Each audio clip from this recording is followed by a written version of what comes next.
Hey, welcome to 12 Tone. We're finally doing it. We're going back to the new wave of British heavy metal when bands like Iron Maiden, Def Leppard, and Motorhead redefined what it meant to be heavy, blending the dark, bluesy sound of metal with the speed and intensity of punk rock to reinvigorate the genre. Metal today wouldn't be what it is without these bands, so I thought I'd take a look at one of the most famous songs to come out of that era, The Trooper by Iron Maiden. It starts like this,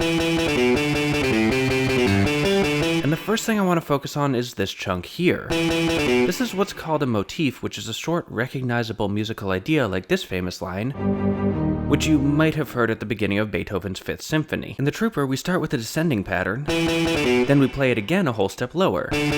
Pretty similar, right? The next part's a little bit different, with this note raised a half step in order to keep everything in the key of E minor, but it's still clearly the same shape, and it goes by so fast that you barely even notice the change. This use of motifs helps to create a sort of larger scale melody within the riff, where the first note of each statement creates its own sense of movement, and if we strip it down to just that, we can see the underlying structure of the section. This process of taking away the extraneous bits in order to find an overall shape is called melodic reduction, and I'd say this reduction paints a pretty clear picture. We start on the root, walk down the scale a bit, then walk right back up. It almost sounds like Mary Had a Little Lamb, although in that song the root is C, and the rest of this riff makes it clear that we're in E, so not exactly the same. Anyway, there's not a lot harmonically happening here, but that's okay. It's a riff, not a chord progression. It gets its power from its melodic behavior, and this sort of stepwise motion is a very powerful sound. But we may have reduced it a bit too soon because the last part does something different. Here we slow down a bit, dropping the 16th notes and giving the listener a chance to rest for a second before diving back in. But what about the note choices? Well, these are what's called guide tones, which are the notes that really give a chord its identity. In this case, D and G are the 7th and 3rd degrees of E minor 7, so leaning on them here helps emphasize that E minor tonality, which we solidify by returning to E. The last thing to mention here is the rhythm. We'd expect to see the E on the downbeat, but it's actually played an 8th note earlier. This is a technique called anticipation, and it adds another dimension to this riff by defying our rhythmic expectations. After that, we hear this,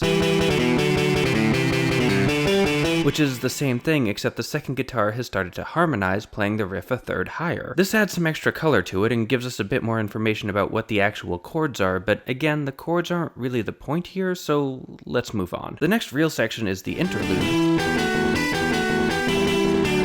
where the guitars continue to harmonize, but the first guitar has jumped up an octave while the second one stays put, so the interval between them has flipped from a third to a sixth. Meanwhile, the bass starts playing this rhythm.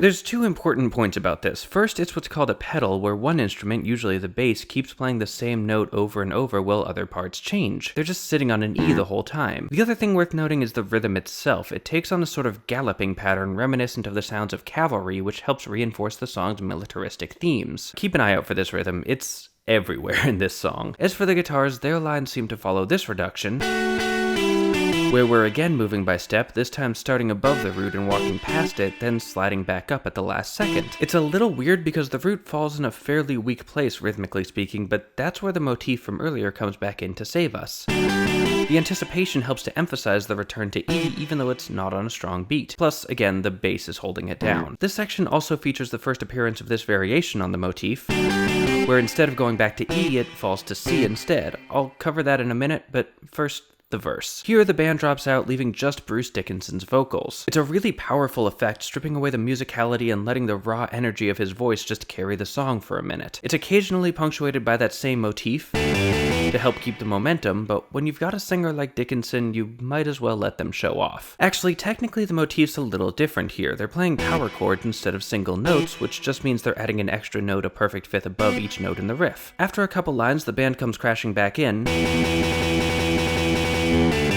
with that galloping pattern from earlier, and again the same motif, which at this point is starting to seem like the defining sound of this whole song. It also features that variation again, so let's talk about it. The overall structure isn't that complicated. Normally it ends by stepping up from D to E, and here we're just inverting that, stepping down from D to C instead. Harmonically, this evokes the flat 6 chord, which is often used as a substitute for the 1 chord, so they're changing the sound without actually changing much of the feel. Again, that's not a criticism. They don't need or want a fancy chord progression. This is based on punk, punk, not jazz, and the rhythm's giving it plenty of momentum on its own. After that, we come to what, for lack of a better name, I'll call the chorus. This is the section with a really long O where the melody walks down the scale from the 5 back to the root. Underneath that, the band continues to play that same galloping rhythm, starting on a D power chord and moving up to an E. This is reminiscent of the motif from earlier, where the D steps up to E, but we've dropped the G and made the D last for 2 bars. It even has the same anticipation, solidifying the connection, so even though this is one of the few sections of the song that doesn't have that motif, it's still kinda with us in spirit. Then we go back to the interlude, although with a new feature. After the bass goes down to C, it does this, stopping on D for a while before walking back up to E. It doesn't seem to affect the guitars at all, but it adds a little extra flair to the bass part, creating a new kind of harmonic backdrop. After that, we go through the verses and choruses for a while until we get to the solo, the only part of the song that contains anything resembling an actual chord progression. There's actually 2 solos, one by each guitarist. We start with Adrian Smith's, behind which the band plays this.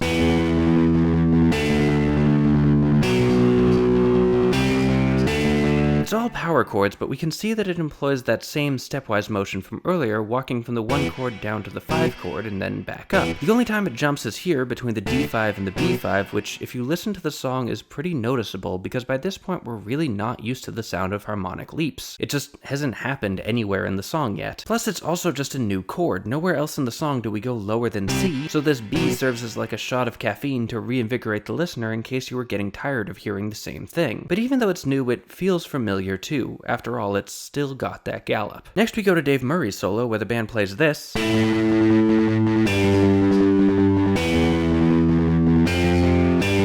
which is basically the same thing but shifted up a 4th. This again helps to add new energy without really changing much, and it's a very common technique in guitar-driven music because all you have to do is shift everything up 1 string. Alright, technically you may have to work around the existence of the B string, but if you don't know what that means, trust me, it doesn't matter. I just needed to say it or the guitarist would get mad. And that's pretty much it. We go through the interlude again, then the verse, the chorus, then end like this, which is the intro again. It's a nice little tag reintroducing some musical ideas we haven't really seen since the beginning of the song to help tie everything together, like if I were to end this video by saying, hey, welcome to 12 tone. Okay, that didn't work, but still, I'm done. Video over. Bye! Okay, seriously, thanks for watching, and thanks to Patreon patron Wolf Bennett for suggesting this song. If you'd like to see your favorite song analyzed, just head on over to Patreon and pledge at any level. You can also join our mailing list to find out about new episodes, like, share, comment, subscribe, and keep on rockin'.